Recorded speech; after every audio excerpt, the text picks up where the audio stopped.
Today we came here to Poço Alegre, in Minas Gerais, Brazil, to show you how the snack chips is made.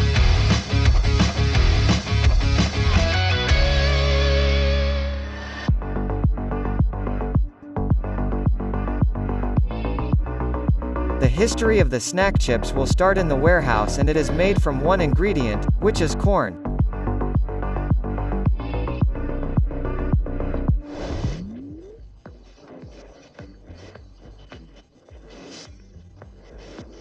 Of course, it's not the whole grain. They'll use two different things: the cornmeal, which is a fine powder, looks like cornstarch, and the grits, which is a little thicker, looks like beach sand when you take it in hand. The cool thing about grits is that it will give the snack chips its texture. If it were made only from cornmeal, it would look a bit like styrofoam. The grits and cornmeal arrive in these 25 kilograms bags and will be placed here in the right proportion. This machine is mixing the ingredients to be very homogeneous and will transfer to another. And this is where the secret of salgadinho will happen. The flours will be mixed with water, and this mass will be heated and compressed. At the end, it will go through some special holes that will give it the shape of a snack chips. And a knife cuts through everything. At this point, the snack will expand. It was under a lot of pressure and hot, and, suddenly, it is released. It happens more or less like popping popcorn.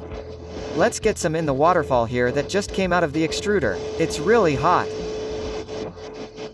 What does it taste in this stage? Ha!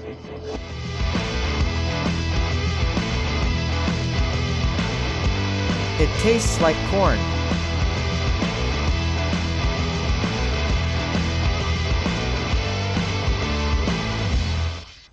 It's more sticky too, it doesn't break in the mouth.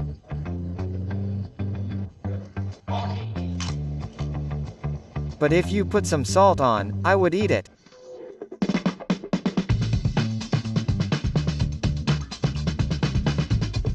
They've just dismantled a machine, so we can see what it's like inside. Look how cool. This screw will push the dough. This whole machine is called an extruder, so here at the end there will be some pieces all punctured through which the dough comes out, as if it were more or less those syringes that we put dough inside. We squeeze it so that it comes out in the specific shape. Here at the end there is a knife that rotates and cuts the snack. From this stage, the snack is already fragile, so it needs to be transported through these tubes using a fan.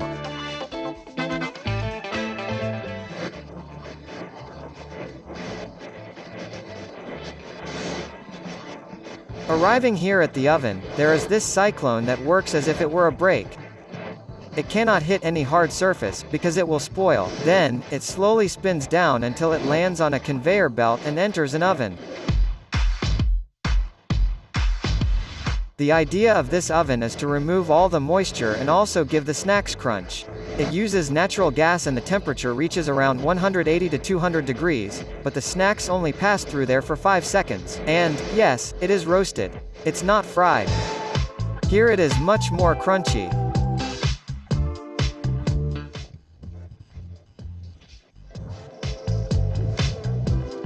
Completely different.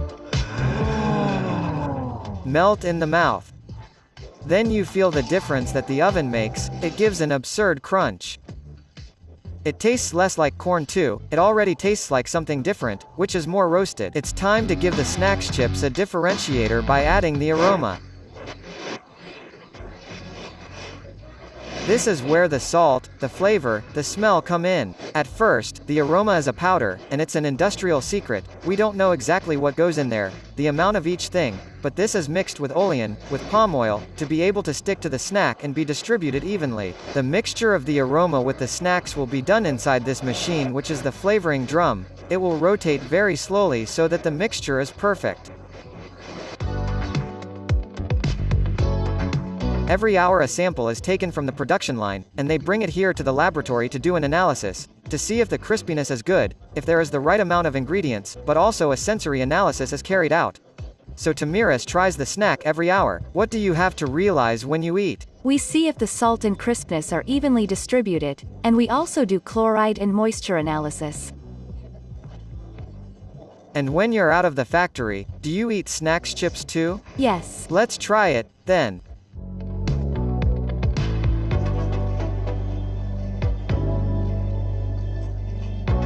It has nothing to do with what I experienced at the beginning. Now it has flavor, but I won't be able to tell if it's the right crunch, if it has moisture, nothing. Those who don't work with this can't do it, right? No, you can't. I better get out of here, otherwise I'll eat everything. How many snacks do you have to try at each stage? 3. I can see that I'm not good for this profession.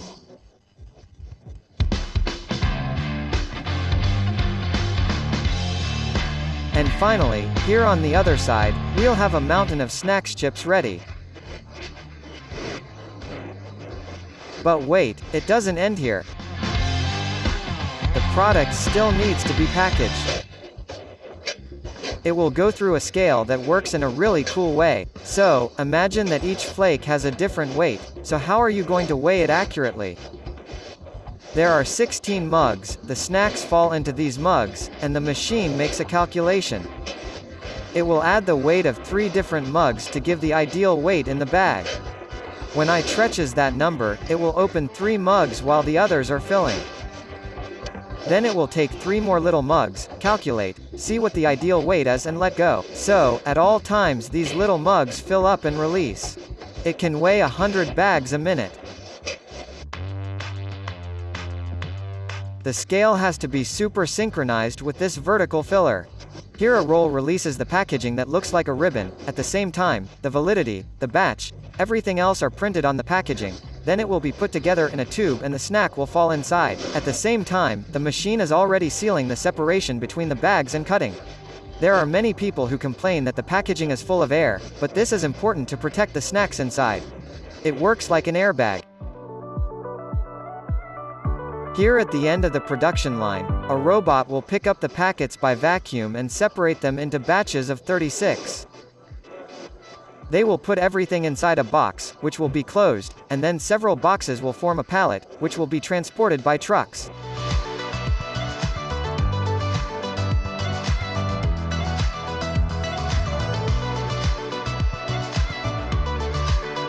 Look, you can't see it, but there are about 25 people here behind the camera telling me not to try the plain aroma that way, because it's made to be put very little in the snack food, to be eaten with corn. It's not to take this thing plain, but I know that there are people who are watching this video who haven't given it a thumbs up yet, so don't forget the thumbs up, because I'm going to try this thing. I thought it was worse. It's good.